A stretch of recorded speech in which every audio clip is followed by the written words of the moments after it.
Today, we welcome to Global Citizenship Education Interview Series Abdeljalil Akkari. Abdeljalil Akkari is a professor at the University of Geneva in Switzerland. His main publications include studies on international cooperation, multicultural education, teacher training, and educational inequalities.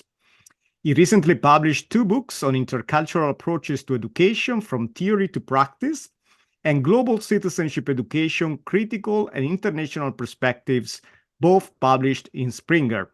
So Abdeljalil, it's a pleasure to welcome you to Global Citizenship Education Interview Series. Thank you for the invitation. It's my pleasure. A real pleasure. So you published a lot, and I read some of your publications, very interesting. Therefore, I want to begin our conversation with a straightforward question. And the question is, what is global citizenship education? And how does your work in intercultural education contribute to fostering global citizenship among students? Thank you for the question. Indeed, for me, global citizenship education is an innovation, or it's a new approach to consider that education and the schooling goes beyond national border. And global citizenship education indeed give the priority in learning to content, curricula, and processes that foster our awareness of interconnected world. So basically, the main focus of global citizenship education that we live in the same world and our world is interconnected. So living together in peace, having the capacity to resolve conflicts peacefully, respect of cultural diversity, and building a sustainable and more equitable world are some of the objectives of global citizenship education. Well, there's different approaches of global citizenship education, and each approach will have its own priority and goals. Intercultural education, in my opinion, contribute to fostering global citizenship education among our students in intercultural classroom, because indeed, as I am in charge, for instance, for all multicultural training of prospective teacher in Geneva, I try to help my student to navigate through a flexible belonging and multiple identity. In the city of Geneva, over 50% of our school population are not Swiss citizens, and we are with hyper-diversity, so we need in intercultural education to show to our students the possibility of engagement as citizen on different levels. Locally, because Switzerland is a very decentralized country, locally in their neighborhood, nationally as Swiss citizen, but also globally as we are responsible for the future of the world. So indeed, for me, intercultural education needs to help learners to live and work together in different contexts. So there is a strong connection between the work you're advancing on intercultural education and global citizenship education, as you just mentioned, particularly in terms of diversity. But there is another key word as I was reading and preparing for this interview with you today, educational inequalities. And so my question is, in what ways do you address educational inequalities through your research, and how these align with the principles of global citizenship? Well, indeed, we need to understand that our world, we are creating more products, more wealth, but in the same time, our worlds may be characterized by an increasing inequality, both on national level, but also between nation, ethnicity, culture, languages. I think all of us remember the current movement, Black Lives Matter and other around the world. So indeed, our responsibility as educator is to show that it's possible to lower the level of tension in the world and the level of aggressivity by understanding that if we have the goal to have a more peaceful world and to live together, we need to care about justice, respect for everyone, and inequality. So I think also we need to understand that there's different version of global citizenship education. I will not go through with detail as you also did in your recent work, but I mean that there's mainly two big approaches in citizenship education. You have critical citizenship education, considering that injustice and inequality are not accepted and are not normal reality, as Brazilian pedagogue Paulo Freire told us. And we need to change the unequal world where we live. The second approach, what I can call a mainstream or politically neutral global citizenship education, focuses more on more economic version of global citizenship, insisting on globalization, global competency, ICT, and digitalization. So we have a very wide space where global citizenship education is lived today in the world. So in my research, I most of the time adopt a more critical approach to global citizenship education. It's why I give the priority to the reduction of educational inequality. And we need to consider, in my opinion, three different levels of educational inequalities. The first level is inequality of access to educational institution. The second level is the inequality of educational processes. And the third level is inequality of outcomes, learning outcomes, social mobility through the graduation of students. And I think public policy may be very efficient in reducing quality on the first and second level, meaning we can work on inequality of access, inequality of educational process. However, the third level, which is inequality of outcomes, is more complex, and we lack in educational institution instrument and tool to make a difference on this third level. But as I'm a researcher and an university professor, I'm involved really in making pedagogical process as equal as possible, hearing all the voices in the classroom, using different kind of pedagogy, caring with different kind of knowledge. And I think really we hold a particular responsibility in making educational inequality decreasing at the university level. Absolutely, absolutely. This is very interesting. I also want to discuss with you your involvement with international organizations like UNESCO and the Council of Europe, and how potentially at least these collaborations promote global citizenship education on a broader scale. Well, I'm really concerned about the contribution of all nations and all regions of the world in the conceptual development of global citizenship education. And just to give you an anecdote, I attended the Incheon big conference where global citizenship education and education 2030 were discussed and adopted by the international community. And I was only a member of the Swiss delegation, and I had the freedom to navigate through different meetings. And what is interesting, I focused on the meeting on global citizenship education, and I may divide the world in three kinds of reaction towards this concept.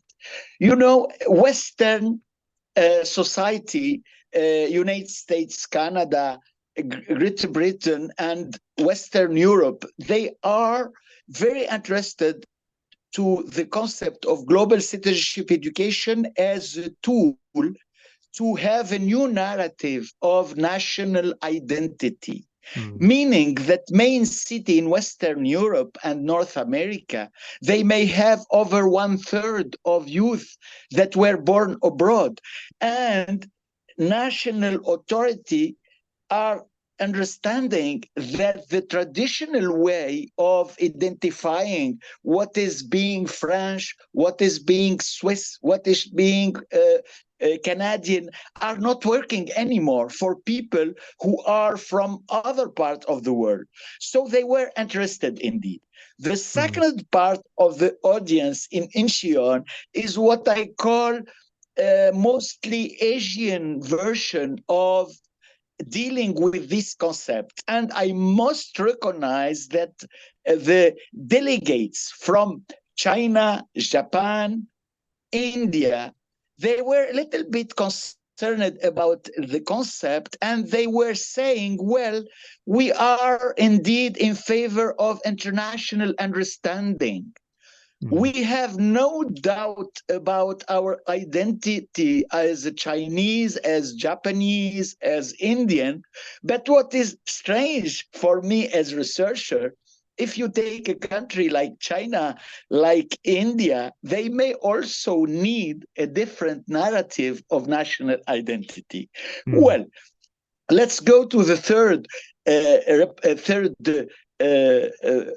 kind of group of country from South America, and I have the chance to meet with the Brazilian Ministry of Education, some minister from Africa. In this time, we're concerned that the concept of global citizenship education is not a priority in educational system that are lacking a classroom, that are lacking teacher. So they have been concerned that maybe the concept is not a priority according to their national priority. So I observed that there's not the same understanding of the concept. So now back to your question about my own work. I did many projects with the Council of Europe, with UNESCO, and most of the time I tried to ask my colleague in this different project, the expert, to try to have a discussion and to clarify the understanding of global citizenship education in different country, different region, including using different languages. For instance, translating global citizenship education in German is very difficult. And our colleague using German have a really difficult time in translating it. So I think what is also very important is to open a little bit the hidden debate between global citizenship education as a treat to national value, traditional value, Japanese value. In a lot of educational system, educator care with what we can call local and national value. And I always try to explain that global citizenship education, including global citizenship education, it's not a contradiction with the will to maintain national and local value. The idea is to explain to the future generation that they need to navigate through different kind of value and to find common value that are in favor of a peaceful world. I think this is the most important point working with international organization. So international organization also needs more, let's say, pedagogy in transferring the idea of global citizenship education in the global south. Absolutely, absolutely. I think the whole idea of connecting the local and the global is a key part of global citizenship education, although, as you suggested, the term global in some cases is a little bit trivial because people think of global citizenship education as focusing exclusively on global issues, while in reality the concept brings on the table exactly the opposite. At least it seeks to bring on the table this discussion on the local and the global. Exactly. Particularly for us, right?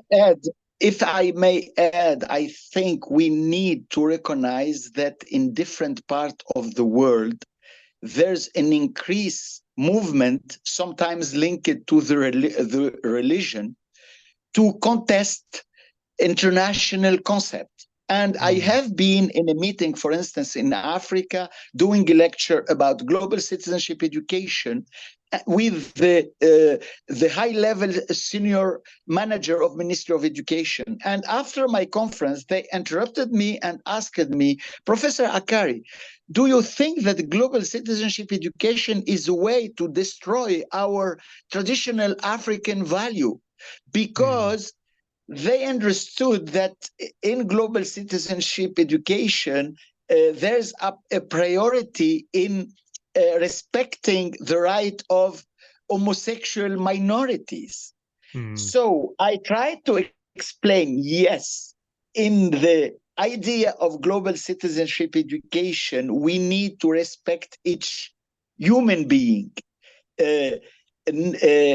We need to respect the autonomy of the individual. We need to respect a different kind of behavior.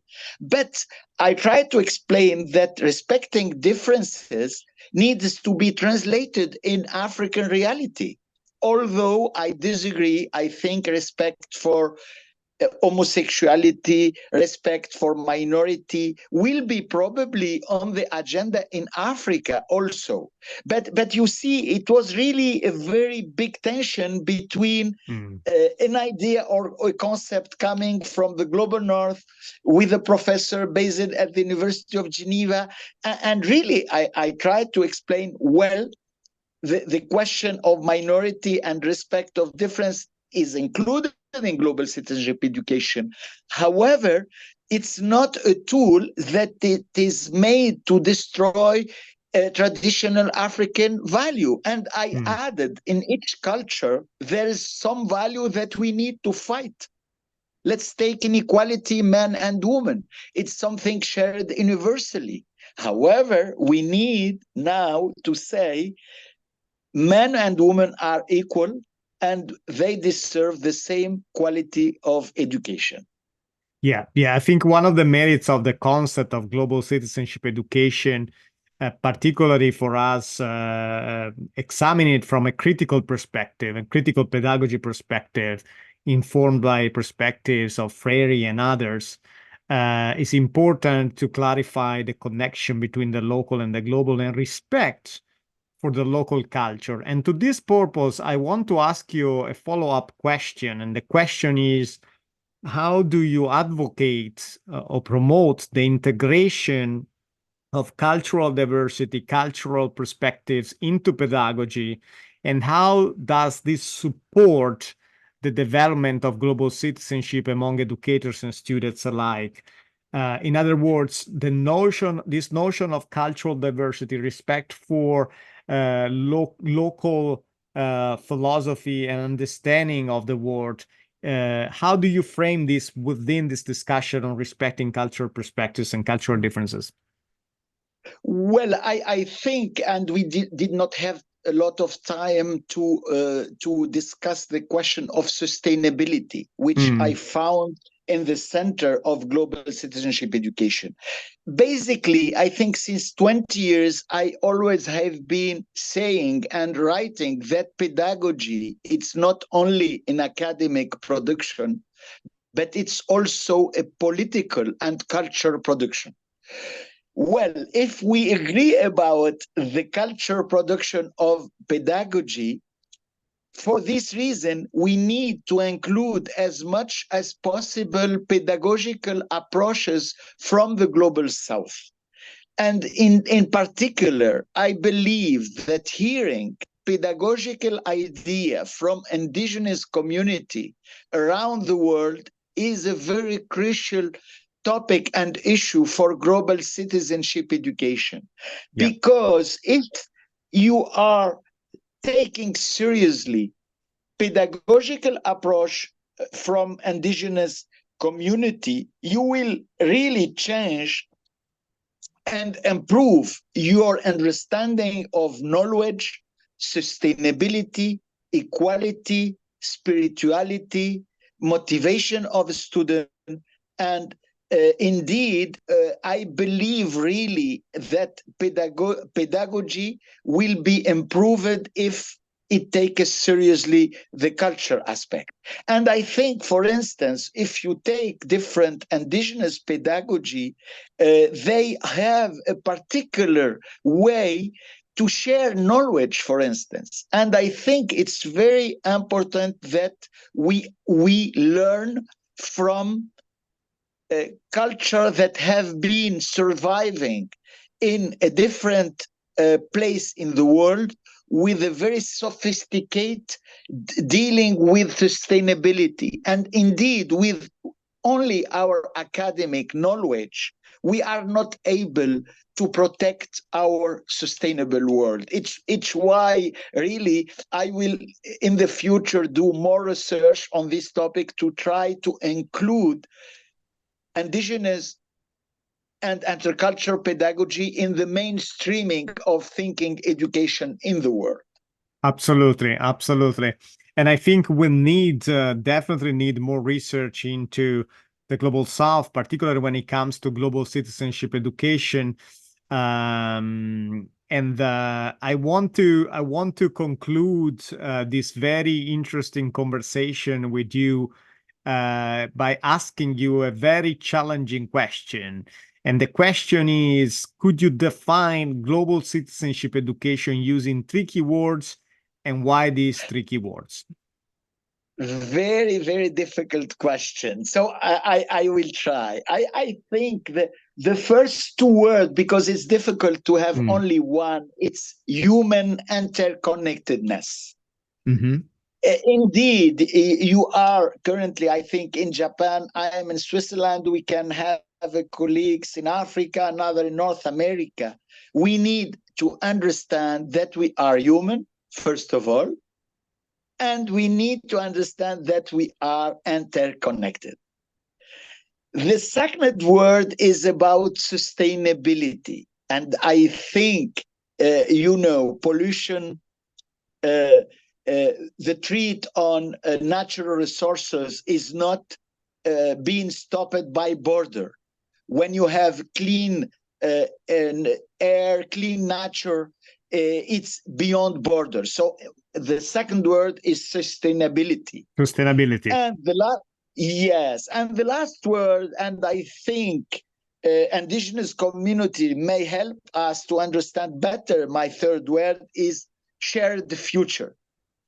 Share the future. If we want to have a future, this future needs to be shared beyond borders. Yeah, absolutely, absolutely.